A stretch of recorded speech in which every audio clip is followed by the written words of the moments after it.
Hey, Power Athlete Nation. This is John, and I'm with Mr. McQuilkin, a.k.a. Tex, and we are doing another live one with the crew. Do we call these crews, or are these more Q&As? These are crews. Well, today's a crew. We don't have Q's. We don't have Q's. Is a crew? We got a couple A's. Putting D's and A's. Is a crew? Can a crew be two, or is that a duo?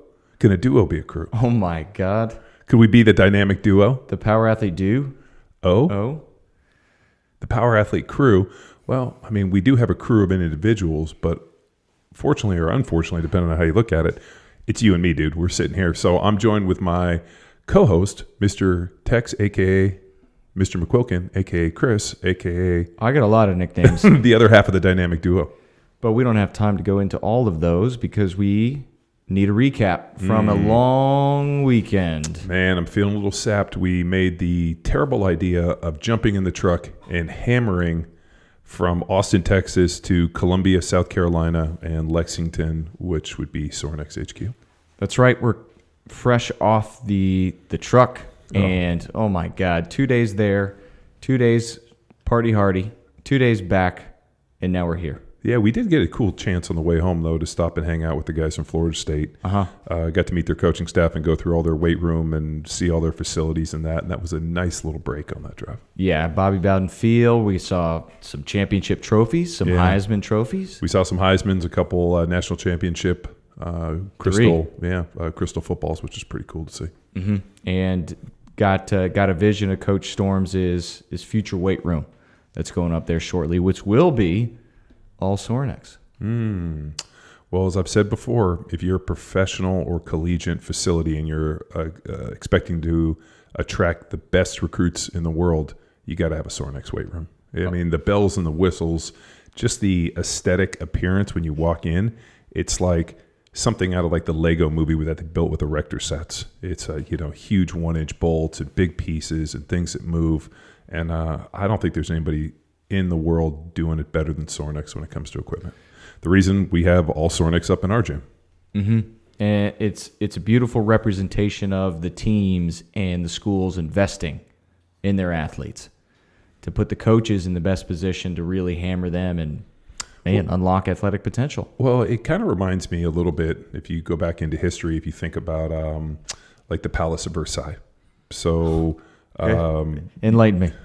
I got no idea. So the kings of France, they built the Palace of Versailles as this like ultimate showpiece to bring like the courtiers there and put this whole deal on. And at the end of the day, it had nothing to do with infrastructure or making France great. It was just a huge showpiece because at the end of the day, a 45-pound is still a 45-pound plate. 200 pounds is still 200 pounds, to overquote my buddy Henry Rollins, who's been eviscerated in every CrossFit gym with that amazing quote. But when they bring in these 18-year-old kids, 17-year-old kids who are expecting to go and play, they have to build these, really palaces. These are like the Palace of Versailles, these amazing facilities for these kids. Because once you're there, they want to invest in their players, but, their school, the football doesn't change. I mean, like you can get strong in any situation. I mean, there's, tens of listeners right now, tens of our listeners right now that are training in bitchin' little garage gyms with equipment they bought on Craigslist and Facebook Marketplace and things they've made that are really fucking strong and, really capable. But those, big palaces and dude, I'm so stoked to see that Sorinex is really meeting the demand and like the stuff they come up with. But really these are about show places for recruiting and proving to the staff and the players and the culture and all this stuff that, they're major contenders. It's hard to be a national championship team with, equipment and a facility that was built 25 years ago when the schools that are really at the top are investing every couple years in like the most amazing looking weight rooms you've ever seen. Mm-hmm. Yeah, I'd like to see it too. And then Josh, he's got 5 full-time staffers. So respecting that is he's investing in giving the guys not only the equipment, but then the coaching staff paired with it. And those dudes are big, and they're flipping strong. The deadlift champion, grip champion at the Sorinex Summer Strong event, so shout out to those dudes. Yeah, they're strong cats. I didn't get a chance to get their background, but I'm guessing they're ex-football players. Yeah. Yeah. Yeah. They're all towering over me. Yeah, they were all big dudes. All had big hands. Yeah. Oh, I felt tempted to drop the Tony Robbins, hey, easy banana hands. I would say that the one, when I got to shake those guys' hands, big man hands, nothing comparing to the biggest hands I've ever encountered, Bobby Williams. Who's Bobby Williams? Bobby Williams was one of our draft picks at Philly, went on and played for, a decade plus for, not only the Eagles, but the Cincinnati Bengals. Bobby's hands were so big that the biggest gloves they had, he still couldn't get them on all the way and couldn't Velcro them up. I mean, Bobby's hands were like they came back and they were like, I was like, hey, how'd the young guy, or how did the combine look? And they were like, man, this dude had the biggest hands you ever seen. And like literally Bobby's hands, we joked he could like shake your hand from across the room.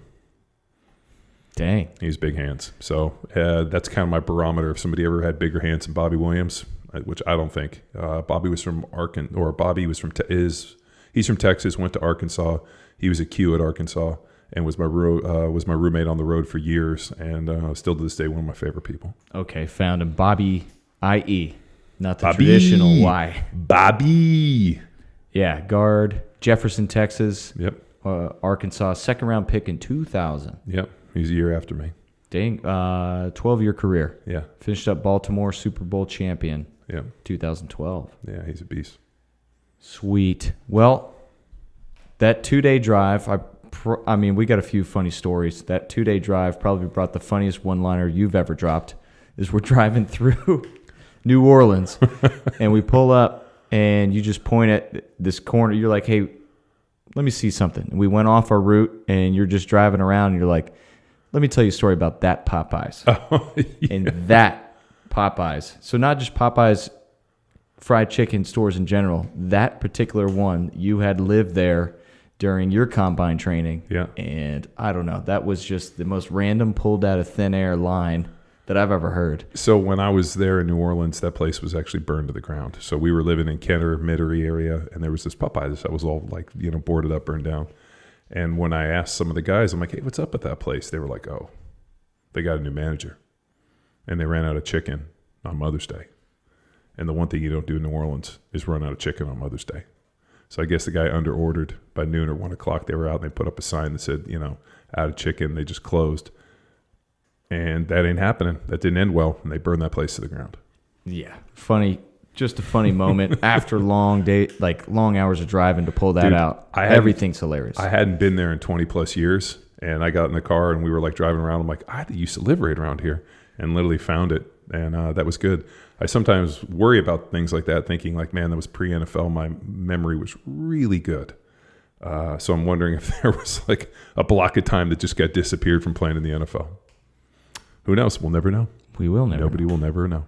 What we do know is how much fun and exciting time once we did arrive in South Carolina, the weekend unfolded.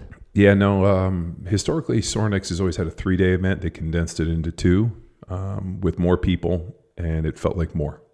So they took their normal 3-day, added to it, and then condensed it into 2. It definitely was a ton. I mean, there weren't as many speakers, but I felt that the people they brought in were heavy hitters. Mm-hmm. As always. Oh, yeah. And awesome lifting competitions as well, sprinkled in there. Like I mentioned, the grip challenge, and then the deadlift and squat.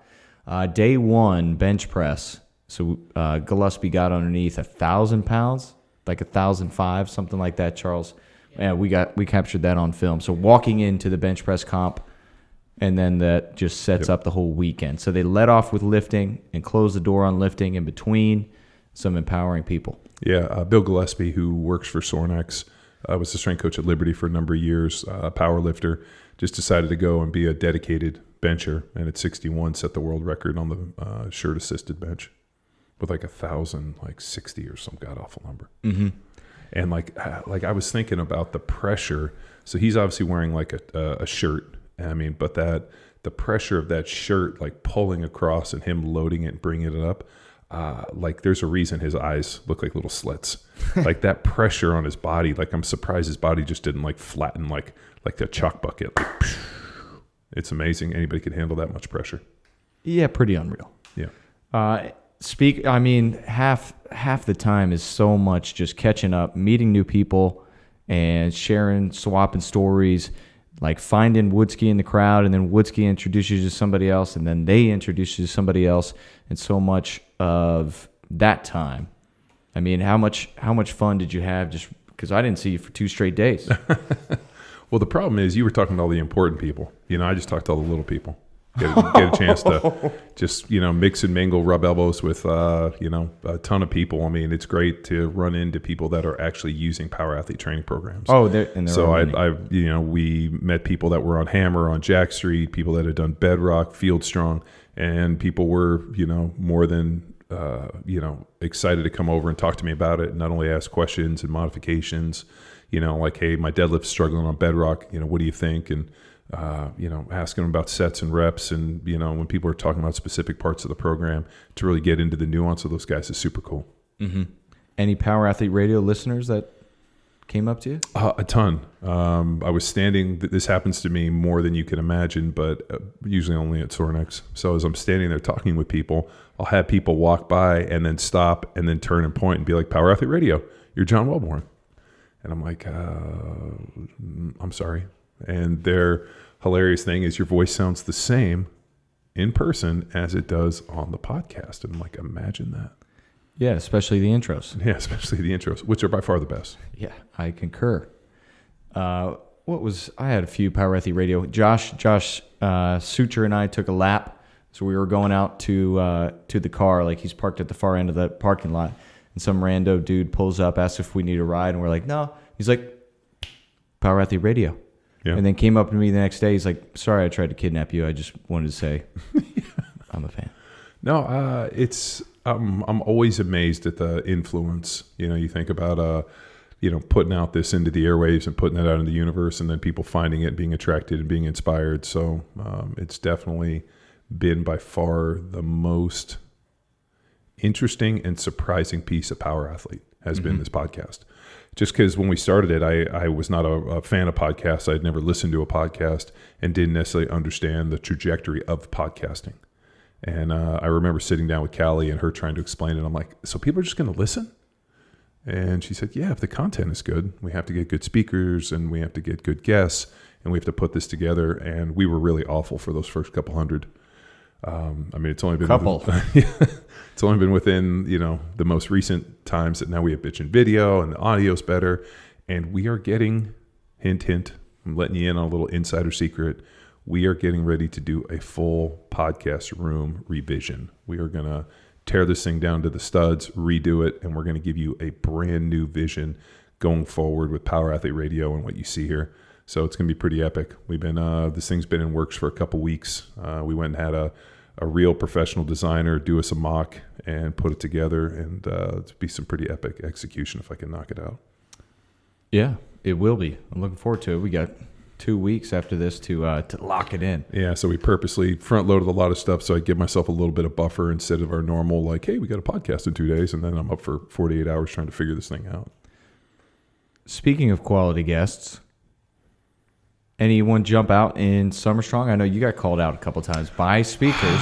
Which happens every year. Every year I get called out by speakers. Kaz called me out 2 years ago. I mean, I seem to get called out often in this.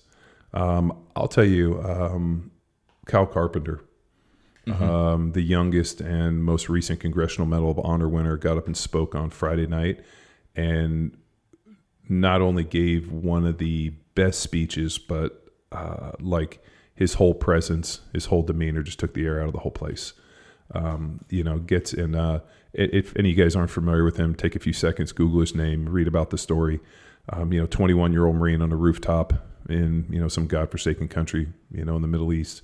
And, they're, hand-to-hand fighting. It's this, war. And all of a sudden a grenade gets thrown up on the roof, and without a second thought, he dives on the grenade to save his buddy. And basically blows himself up, and jaw gone, face messed up, missing his eye, arm shredded, and then goes through. They were able to stabilize him, get him to a med vac, get him into a hospital, get him into Germany, and he goes through this 4-year arduous process of reconstructing. And when he was flying back to Germany, they called his mom, said, "Hey, can you bring us any pictures so we know what he looks like? So when we go reconstruct his face, we can do justice." I mean, when I heard that, I was like, oh my God. And just the the thing that really just knocked me off my feet, just really just, as a dad, just seeing this, like, this 21-year-old kid put into this situation and thinking like, man, like young men go and fight wars, this like a pretty innocent, pretty nice kid who, not married, no girlfriend. It's basically him and his mom, and he goes off to war and this happens. And just his optimism and like lack of bitterness and, positivity. And when you meet him, he like, he's obviously has a fake eye. He looks you in the eye and like takes this just, like arm that they reconstruct because you can see the skin grafts, and shakes your hand. And it's just an inspiring story, and just the testament to like the will of humanity and the will of a very young individual. And but yeah, it was just like that really hit me home, thinking like this 21-year-old kid serving his country and this happens, and like what his next 4 years looks like. And just going through and reading his story, and then going back and reading all of the stories of all the Congressional Medal of Honor winners. And like, I think that, the fraternity, I know they refer to it as such, but just reading these harrowing experiences, it's pretty amazing, and and we've discussed it on the podcast, and I've put this out there. I'm never convinced that I believe there are great men, but I believe that greatness is bestowed upon average men just put in these just harrowing experiences, and, put in circumstances where they either die or they don't. And it's like, if you talk about like our presidents, for example, like Abraham Lincoln, was he just this amazing person that happened to be there at this moment, or was he just an ordinary man trying to do what he thought was best in that moment? And I kind of believe in the latter.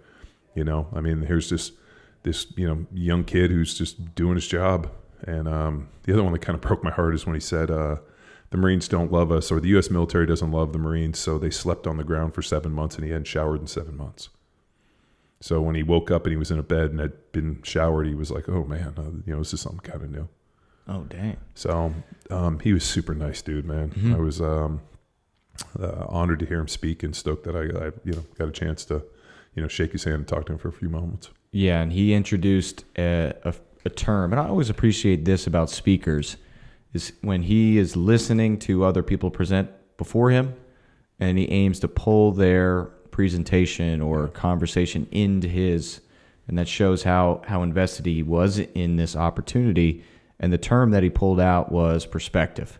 Yeah. And the circumstance in which he had all these opportunities that he presented that gave him clarity and perspective. We're communicating to nurses or his mom. So all these people helped him maintain this fight, this positive attitude throughout, and he was not willing to listen to the negative voice in his shoulder, willing to fight for healing. And that was a powerful piece that he was in today, because we all have that voice, but he was not willing to give in.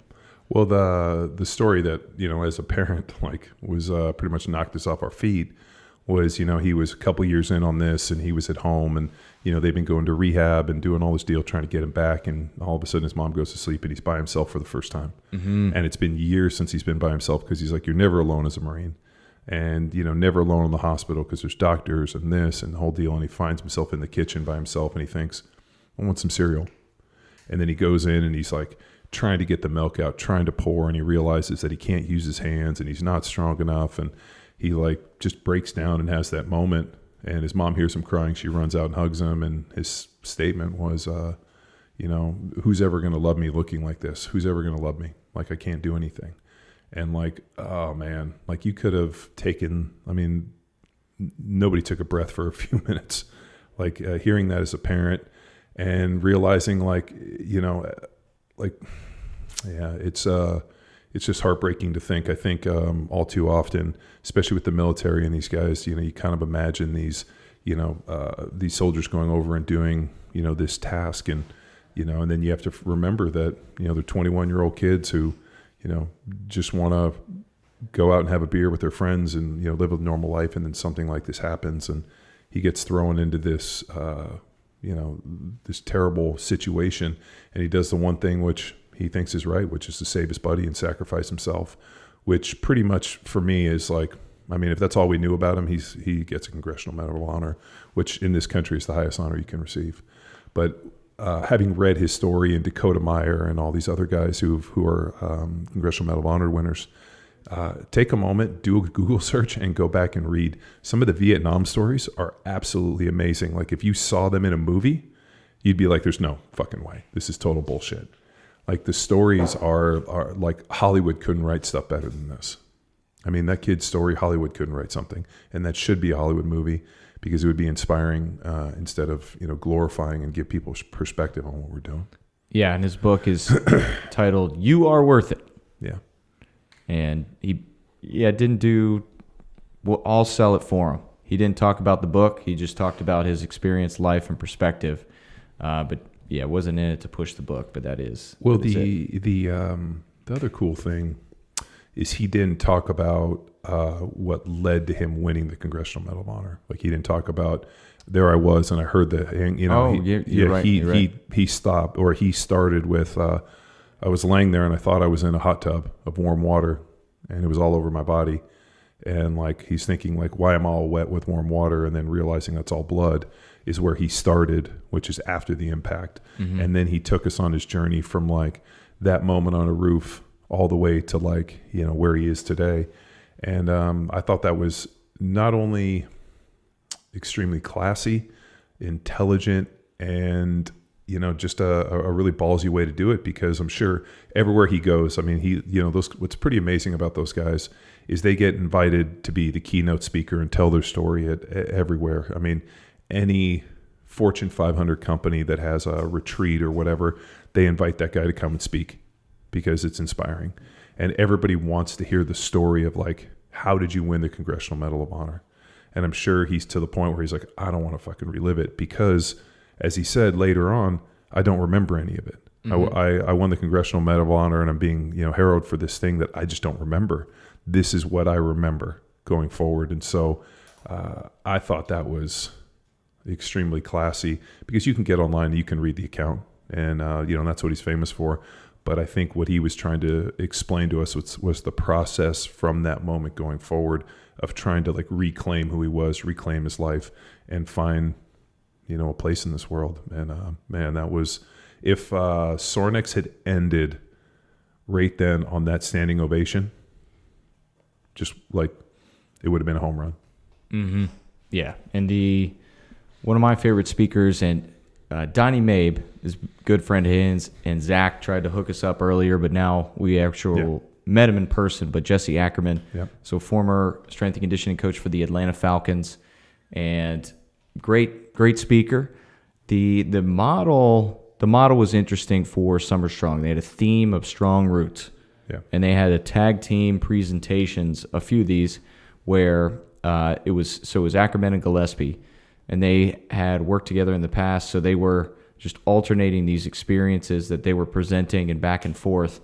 And where Gillespie got specific to the bench press, I was more tuned up for Ackerman for the coaching. Yeah. And so he gave some background for his approach to NFL strength and conditioning in season, off season. But the big takeaway that I took is he had to take initiative to remind all of the Falcons athletes that he had that they are their strength first team. I'm sure they're calculating all the the yardage run and all this science based stuff, but he had to remind these guys like we're gonna put some lead up your ass. So shaked his hands when he would meet guys. He always shook their hand and said strong, strong, strong, to remind them like big strong handshake. We're weightlifting. We are weightlifters. And then they had one hamstring injury and the lowest percentage of overall injury during his time with the Falcons team. So just a little coaching thing, nuance, but I'm sure without the team even knowing, went a long way to reminding them just posture up, be strong, fight. I really like Woodsky's talk. Oh, yeah. Well, and I got called out by Woodsky. So when we had Woodsky on the podcast, and every time I've heard Woodsky speak, and it's been a number of years, it's very philosophical. It's very like this, big concept, big piece. And I think for him personally, like that's what where he's at in his life, and his hot coffee reflections. And when we were on the podcast, something that I hope for from every talk is that the speaker leaves me with things that I can action. And excuse me, that's something. Whenever I go into a talk, I think, okay, hey, listen to this information, whether it be a story. I mean, the Kyle Carpenter talk. I mean, the idea of like tomorrow's not promised, only today is. So don't waste it. Like don't wake up tomorrow feeling that you have wasted a day. Take every day. I mean, it's just fucking amazing. But I like Woodski's because he got up and he basically gave his Charles Poliquin talk. I mean, then when he was lecturing for the Poliquin Academy, or is it institution? Yeah, the Poliquin Institution, maybe. So he was a world-class traveled speaker, and they would go around, and his big thing was speaking on supplementation and not even nutrition, but just supplementation for performance. So he gave up, and in typical Woodski fashion, just gave a really bitchin' talk on like pre and post workout supplementation, what things that he's seen worked in terms of ramping up performance, on game day, what things you can do. And what was really cool was everything that we know, just actually reminding me, being like, oh yeah, no, you do need to take glutamine, and like where everything kind of fits and how you can use caffeine. And man, I thought it was a home run. I was really excited. But then what was funny was when I ran into people that were like disappointed that Woodski didn't give something like philosophical on this. I mean, he talked about last year, ethos, pathos, and logos, and, got into this and where he got in, 2 years ago. But I really like the practical. I like the takeaway. Here's information. This is what we've used. This is what we've seen. This is what the research says. He really went into detail on the benefits of creatine, which I've been expounding for years, but also, not only is it neuroprotectant, but the ability to build lean muscle mass and, something that every vertebrae on the planet should be taking. So I like that tap. We got into zinc and some of the things that you can do to strengthen your immune system, especially in this COVID environment. So, I thought that was an excellent talk, and really just had a ton of takeaways. Now, for the opening talk at Sorinex, I don't know if that would be like the opening talk. You almost need something a little more philosophical, a little more big picture. Well, they didn't know what he was going to give. Yeah, and he rolls in and just gives his bitchin' supplement talk. So I could see that, like, because I know Harry Shaw was like, man, that was so weird. Why I'm like, dude, it was great. There were takeaways. Everything there, everybody sitting there was either taking a picture of his PowerPoint or writing it down as something to action. So he was able to influence an action. 500 people, when they left there, they felt, hey, here's recommendations Woodski made. Here's some changes I might need to make for my supplement routine. And to me, if you can action that many people, your talk is a home run. And for our listeners who are interested in hearing why Woodski decided to change his talk style, episode 367 with Derek Woodski, Power Athlete Radio, Reason and Logic 101, where that was about 3.5 hours and plenty of takeaways in that episode, as well as philosophical. There's, whenever I go to Summer Strong, there's always hope. I always hope to have a great, to not only see friends, but be new ones, but getting time to spend, or getting the chance to spend time with Woodski. I like to see Matt Vincent. He's always got a funny perspective, and like, we just always sit around and just laugh and talk a bunch of shit. Seeing our girl, Jen Wiederstrom, Gunnar, Cal Dietz, different people that fit within, the Sorinex family that we know. So Rudy Reyes, of course, I was disappointed Rudy ghosted us, didn't see him on day 2. But you know what? Rudy packs enough into one day that he probably doesn't need to be there. He could probably be there for 10 minutes, and we get all enough Rudy hugs Reyes. and love on day 1. Oh, my God. And, I haven't seen him in this good of spirits. And he was looking pretty thick too. He was looking good. I have to admit, Rudy packed on a little bit of muscle, and was just doing what Rudy does, which is be fucking awesome. Actually, I don't even know if awesome. He's more fabulous. Yes, yeah. You're right. Fabulous is a great description. And then our friend Tony Blauer. Yeah, Tony had never been to Summer Strong. Didn't really necessarily know what it was about. Asked Bert to speak, and I guess they had some conversations. And I thought Tony gave an amazing speech. I mean, Tony's been a guest on Power Athlete Radio more than a few times, and got up there and has really done a great job of quantifying fear. So, like if you guys are from the CrossFit world, you remember Tony's, spear deal where he was, training people and, CrossFit striking CrossFit defense. And he's really pivoted and gone deep into this idea, the psychology of fear, how to manage your fears. And I thought gave an incredible talk. Yeah, it was fun. I always appreciate and the side conversation. Just get to talk and rap with him. And he was giving so much to the attendees. I saw multiple times him explaining some of the spear tactics. Like Bo Sandoval had a little mat set up for some rolling and jiu-jitsu, and he was involving himself with the people interested in rolling and fighting. So I saw multiple presentations. I just know the famous Tony splay of the fingers. 90 and 90. Yep. So it's 45 and 45, like the 45. Yeah. And then I just remember like over exaggerating the display of the fingers and just giving back, man. That's what the people do.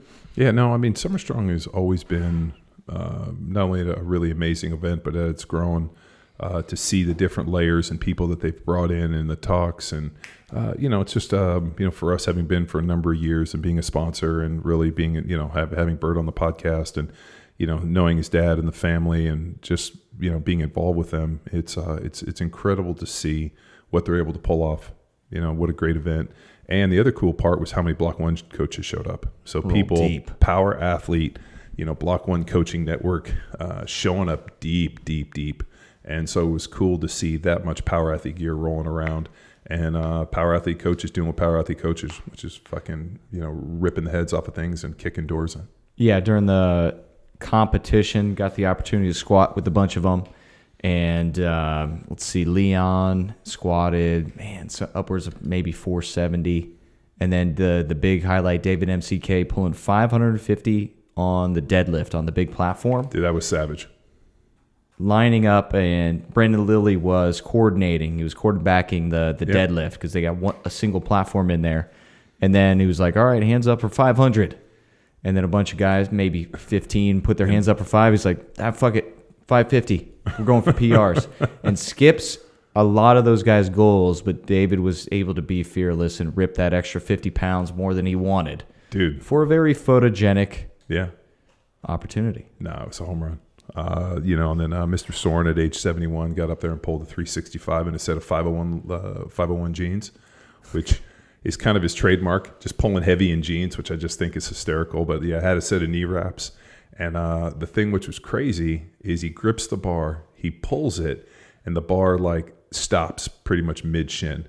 And the whole room explodes. And he like starts screaming. And he pulls this thing. I mean, legs are shaking. The whole thing is shaking. And literally pulls it to lockout, and the whole room explodes. He drops it, takes a step, and like goes down, blacks out. And like made it over to the seat. They unwrapped him, and he was taking some big breaths. And then when I saw him after, I'm like, how'd that go? He's like, I don't remember locking it out. I was out. And like, just the testament, like I hope when I'm 71, I can still deadlift 365. And like the excitement of seeing him do that. Because I mean, it was at Summer Strong, man, it had to be Summer Strong 11 or no, maybe it was Summer Strong 10. When I saw him deadlift, it was like five something, maybe it was like 515 or maybe even a little bit more. So, I mean, he's pulled some serious weight every year. Now he's, obviously getting up there in age, but didn't stop his commitment to it. But dude, when that bar got stuck and everybody started cheering, he like knew he couldn't come off of it and just fucking gripped it and pulled it. It was fucking awesome. Yeah, and he was all over the grip station, the grip competition. Yeah, that's just coaching people up. It was cool.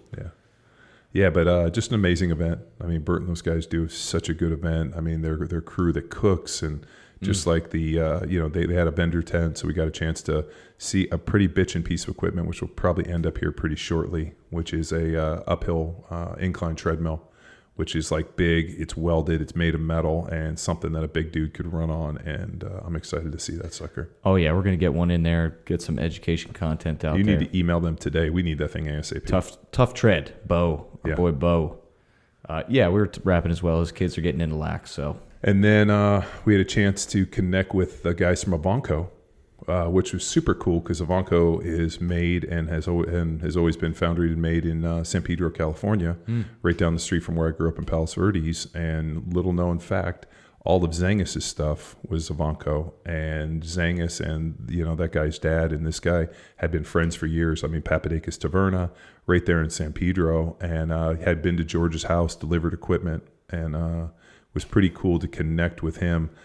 Nate and I went over there, and Nate's head just fucking exploded. He's like, first of all, the fact that guy knew everybody you knew, and it was pretty neat. So it was cool to see.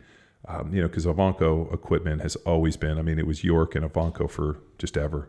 I mean, they were definitely like the biggest maker of plates and bars. We ended up picking up a pretty bitchin' curl bar too. So I'm stoked on that. Oh yeah. All around great experience. Yeah. And the adventure to and fro. We did have a bitchin' adventure. We stopped in New Orleans on the drive out there. Having spent some time in New Orleans, fairly familiar with down on the French Quarter, so we found a pretty pitchin' steakhouse. It was nice. Doris's? Yeah, it was called Doris's. Man, it was at a hotel. I can't think of the name of it, but it was Doris's something. And it was really cool to sit there and have a steak and drink an old fashioned and hang out in a situation where other people are hanging out and having a good time. So it was neat to go back to a restaurant and see people and, have a feeling that whatever's going on in this world with this pandemic, it's coming to a close, and in Florida, shit. I mean, I was surprised. I mean, people, I saw just a few people wearing masks and people were rolling around having a good time. Mm-hmm. So it was cool, but yeah, we hit there. Then we drove up to South Carolina. Then on the way back, we swung through Tallahassee, which I'd never been to Tallahassee. And so it was a beautiful little town. It was a cool little town. And then jumped in the car and shit, man. Cut about an hour and a half off our ride doing 90 the whole way. A truck flies. So I have a 2021 GMC AT4 3500. And dude, that thing just rolls out. Oh, yeah. Yeah. And it was still getting 17, 18 miles to the gallon, which absolutely blew my fucking mind. If I had been going 65, I probably could have got 22, 23, but we got places to go. Driving. Yeah, we got places to go and people to see and podcasts to record. That's right. Well, that is it. This is 499, John. Ooh. You know what's coming next. Well, and just to give you guys a little bit of a push for next year, if you're on the fence about going to Summer Strong, do it. It's an incredible time to connect with people that you've heard on this podcast and people and with with us and the crew at Power Athlete. So if you're on the fence or you have the opportunity to go, don't miss it. Don't be sitting here next year as we do a recap thinking, man, I'd like to get there. If anything, Kyle Carpenter's talk, the one thing that just kept going through my mind was Carpe Diem, seize the day. Don't worry about tomorrow, seize the day. And as if I could push one thing out on this, it's seize the day, go, be part of it, see the excitement, and see the magic that is Summer Strong. Bye. Going back, I'm a loaded freight train, and I'm right on track.